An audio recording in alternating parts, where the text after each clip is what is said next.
My name is Coach Lee Hopkins. My pronouns are he, him, his, and I'm a social connections coach. I help people make more meaningful connections in their personal and professional life.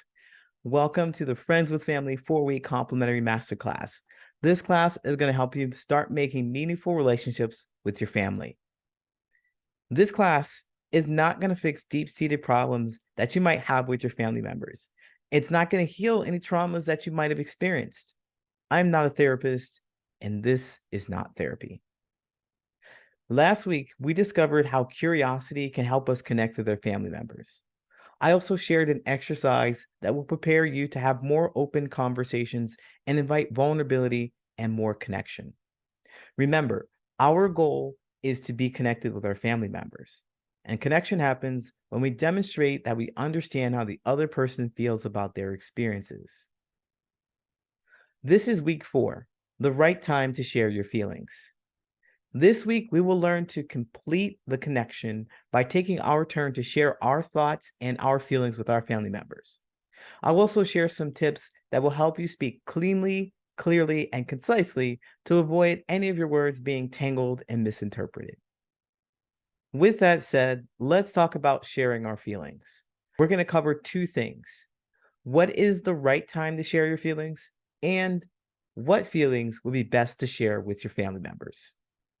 So, what is the right time to share your feelings? Well, ideally, the right time to share your feelings with family members is right after you created space for them to share their feelings.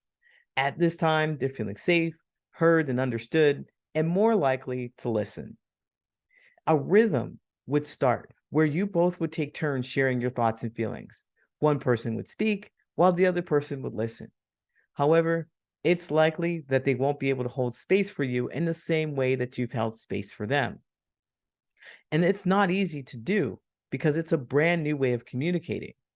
It's going to take some time and getting used to it. So, while they're just getting used to this, I'd recommend that you make uplifting comments of surprise, joy, and curiosity when you're going to talk about something that they've shared with you.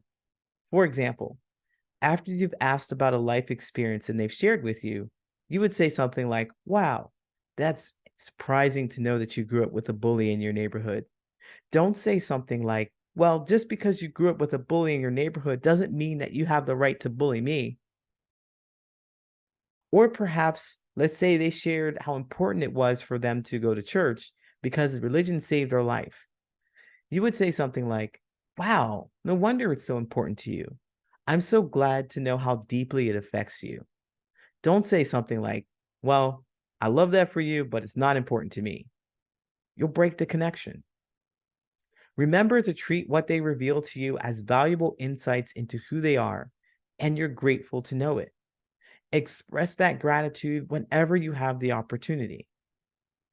The right time is after you've made a safe space for them to speak. Then you can start sharing your own feelings and experiences. Now, I want to share with you that because this conversation pattern is so new, when it comes time to share something about you, I would not recommend right away that you talk about deeply important topics that have been the cause of disconnection before. If you share your feelings about those kind of topics, you're likely to trigger your family member and they'll react in ways they've always had. And you'll have to contend with those big emotions from your family members. We're trying to avoid that. However, if you would like to make an attempt, here's what I would do. First, I would ask permission to get them aligned with your views. I would say something like, "Can I share my point of view? Would you be open to listening to my thoughts? Are you open to new ideas? Would you care about how I experience this situation?" When you open up, be conscious about sharing what's important to you, but also be careful not to blame them. Here's a pro tip. When you share your story, only talk about your feelings from an I perspective. For example, instead of saying, "You gave everyone gifts on Christmas except me and I was heartbroken," instead say, "When I saw everyone get gifts on Christmas, I felt devastated." With this technique, you'll be able to help them feel like they're not being attacked. They will be less likely to feel blamed as the cause of your unpleasant emotions, and therefore less likely to be triggered. If they are triggered, though, the next step is to forget being heard and hold space for those big emotions that just surfaced. Yes, forget about expressing your feelings and hold space for them instead. This is difficult, but it is doable. With that said, please prioritize your mental health. If this is overwhelming, do what feels right for you. Exit the conversation. Do what you have to do to feel safe yourself. In conclusion, the right time to share your feelings is based on when you believe your family members feel heard and has become attentive and curious about you. When you share, make sure to keep the conversation topics light and be intentional about sharing your perspective without blaming anyone for your feelings. With these skills, you'll be well on your way to start having more meaningful conversations with your family members.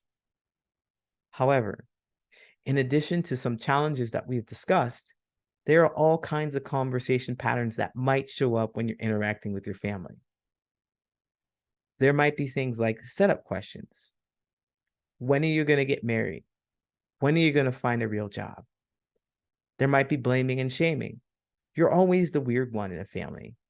You never do anything the right way. There might be a savior complex that shows up. We just want what's best for you. We're just trying to help. When these surface, these might cause intense emotional reactions that will quickly have you forget everything you've learned and give your families a real peace of your mind. This work is not easy. It really is a lot of intense emotional energy to handle at once and all alone.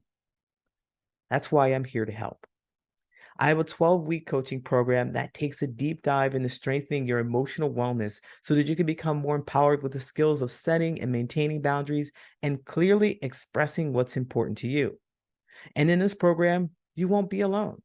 You'll be able to practice these skills with a group of your peers who want to see you be successful. By practicing with your peers, you'll be able to discover your triggers, learn how to quiet them, and be more effective at listening to learn.